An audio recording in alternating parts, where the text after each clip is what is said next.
की हे परदेशी झाड आहे, त्यामुळे त्याचं परागीभवन करणारे कीटक आपल्याकडे नाहीये. त्यामुळे पांढऱ्या चाफ्याला दरवर्षी हजारो फुलं येतात. प्रत्येक झाडाला हजारो फुलं येतात. ती फुलं खाली टपकन पडतात, पण कुठल्याही झाडाला तुम्ही कधी फळ किंवा शेंग आलेली दिसत नाही. ते अपोसायनासी नावाच्या कुळातलं ते झाड आहे. तर त्याला 2 शेंगा येतात. नेहमी ज्या येतात त्या दुक्कल येते शेंगांची. पण तुम्ही जर 1 अब्ज फुलं पाहिली तर एखाद्या फुलापासून शेंग झालेली आपल्याला दिसेल. पण ते नाहीच. म्हणजे 1 अब्ज मी फार कमी सांगतोय. अमाप प्रमाणामध्ये फुलं जरी येत असली तरी आपल्याकडे फलीभवन होत नाही, कारण त्याचे पॉलिनेटिंग इन्सेक्ट्स आपल्याकडे नाहीयेत. पण या झाडाचं दुसरं वैशिष्ट्य असं की ज्या ठिकाणी डोंगर माथा आहे, तिथे पाण्याची कुठलीही सोय नाही, पाणी वाहून येत आहे आणि त्या झाडाला मिळतंय अशी व्यवस्था नाही, त्या ठिकाणी सुद्धा बंबाळ्या डोंगरांवर देखील या चाफ्याची फांदी कापली आणि तिथे नेऊन लावली. पहिले 8-15 दिवस, महिनाभर पाणी घातलं, तर नंतर त्याला पाणी घातलं नाही तरी पावसाळ्यात जे काय 4 महिने पाणी पडतं पावसाचं, तेवढं त्याला वर्षभरासाठी पुरतं. आणि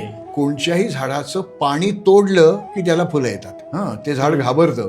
पुनरुत्पादनाचा अवयव फुल हा, तर ते खूप फुलं तयार करतं. म्हणून त्याला उन्हाळ्यातच फुलं आपल्याला आलेली दिसतात.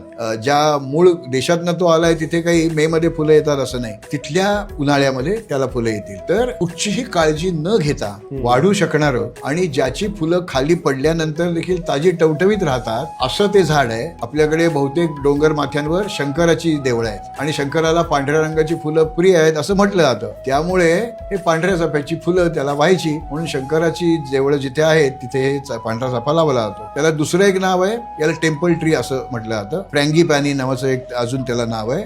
आणि त्याला टोम ट्री म्हणजे थडग्यांच्या भागात लावला दिसणारा वृक्ष. तर एखाद्या ठिकाणी एखादा आपला नातेवाईक, आदरणीय व्यक्तिमत्व पुरलं असेल तर त्याच्यावर जर फुलांची पखरण होत राहिली तर ते नेहमी चांगलं वाटेल. अशी ही स्मशानामध्ये लावलेली झाडं ती त्या थडग्यांवर पखरण करत असतात फुलांची, आणि म्हणून त्याला टोम ट्री असंही म्हणतात.